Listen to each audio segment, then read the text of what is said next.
ज़ीशान साहब, सबसे पहले आपकी जानिब आ रहे हैं, शुक्रिया वक्त देने के लिए। ये इसको किस तरह से देख रहे हैं? आपको ये अचीवेबल लग रहा है नेक्स्ट 3 इयर्स उसमें टैक्स टू जीडीपी रेशो 13% पर लेकर आना, गिवन द सर्कमस्टांसेस, और अभी जो हमारे सारे मामला चल रहे हैं और जो मेजर्स अब कह रहे हैं कि हम लेने जा रहे हैं, वो सफिशेंट हैं? जी, बिस्मिल्लाहिर्रहमानिर्रहीम। अस्सलाम वालेकुम। Thank you very much for inviting me yet again on your program. देखें, सुनने में तो बहुत अच्छी चीज़ें लगती हैं, करने में हो सकती है या नहीं हो सकती है, बहुत बड़ा सवाल है।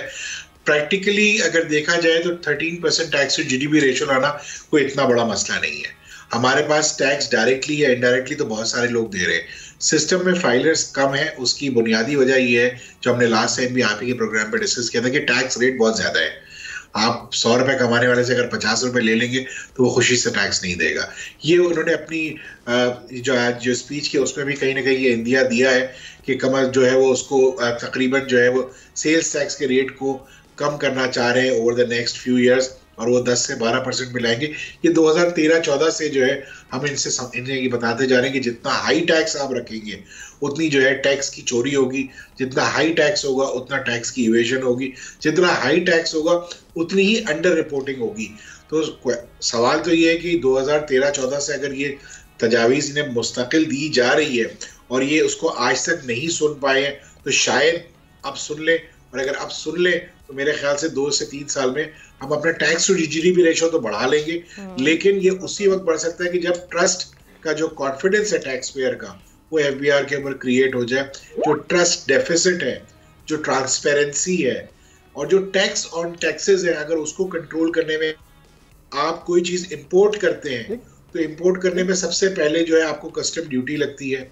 कस्टम ड्यूटी के बाद जो है उसके ऊपर सेल्स टैक्स लगता है, सेल्स टैक्स के बाद उस पर फर्दर सेल्स टैक्स लगता है, और फर्दर सेल्स टैक्स के बाद उसके ऊपर जो है फिर इनकम टैक्स लगता है। यानी एक इंपोर्टेड आइटम पे पहले ड्यूटी लगी, ड्यूटी के ऊपर सेल्स टैक्स लगा, यानी ड्यूटी के ऊपर यानी इंपोर्ट वैल्यू प्लस ड्यूटी के ऊपर सेल्स टैक्स लग गया, और उस सेल्स टैक्स के ऊपर फर्दर सेल्स टैक्स लग गया, और उन सबको जमा करने के बाद उसके ऊपर इनकम टैक्स लग गया। तो मल्टीप्लिकेशन ऑफ टैक्स है ऑन वन आइटम ओनली। यानी इस कहीं ना कहीं दुरुस्त करना होगा। एक तरफ हम कहते हैं कि लोग टैक्स बेस में बढ़ा आ नहीं रहे, टैक्स नेट में नहीं आ रहे, लोग टैक्स देना नहीं चाह रहे। दूसरा, डुप्लिसिटी या मल्टीप्लिसिटी ऑफ टैक्सेस भी तो देखें कि कितने टैक्सेस लगा रहे हैं। और अभी जो ये जो इन्होंने अमेंडमेंट्स जो अप्रूव कराई है, डिजिटलाइजेशन है, इससे किस हद तक फर्क पड़ेगा? क्योंकि वो कह रहे हैं जो ह्यूमन इंटरवेंशन है वो कम हो जाएगी, उससे ज़ाहिर करप्शन कम होगी, शफाफियत, ट्रांसपेरेंसी होगी। तो ये किस हद तक फर्क पड़ेगा इस इशू पे? मैं कई सालों से सुन रहा हूँ कि डिजिटलाइजेशन हो रही है, लेकिन वो हो के दे नहीं रही है, उसका इम्पैक्ट आना शुरू नहीं हुआ।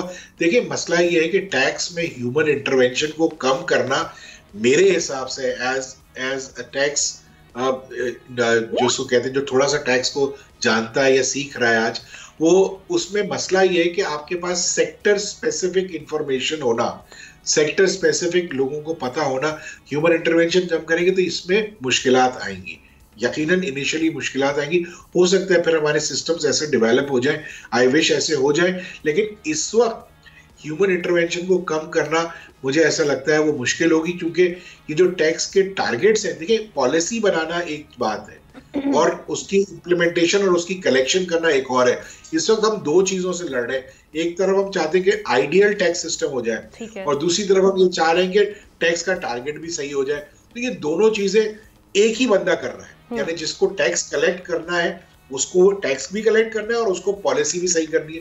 ये मुमकिन नहीं है। इसी वजह से टैक्स पॉलिसी का जो बात हो रही थी कि टैक्स पॉलिसी का एक बिल्कुल सेपरेट इंस्टीट्यूशन होना चाहिए, जिसके ऊपर काम भी बहुत हुआ, लेकिन आज भी ये लगता है कि वो दोनों साथ मिलकर काम कर रहे हैं, जिसकी वजह से जो है आपकी पॉलिसी जो है वो हमेशा पैक्ड रहती है आपके रेवेन्यू के साथ। यानी आप कोई भी अभी जो अमेंडमेंट्स लेके आए, आपने किया क्या है इसमें कि आपने टैक्स रेट्स को या उन लोगों को जो सिस्टम में नहीं है उन या जो सिस्टम में है भी उन्हीं के ऊपर मजीद उनको टाइटनिंग करने की कोशिश की। तो इस तरीके से टैक्सेस नहीं बढ़ाए जाते, इस तरीके से टैक्स बेस बढ़ता नहीं है। लोग, आप कहते हैं कि हम मालदार लोगों को सिस्टम में ले आएंगे, वो मालदार लोग तो मुल्क छोड़ के नॉन रेजिडेंट हुए चले जा रहे हैं।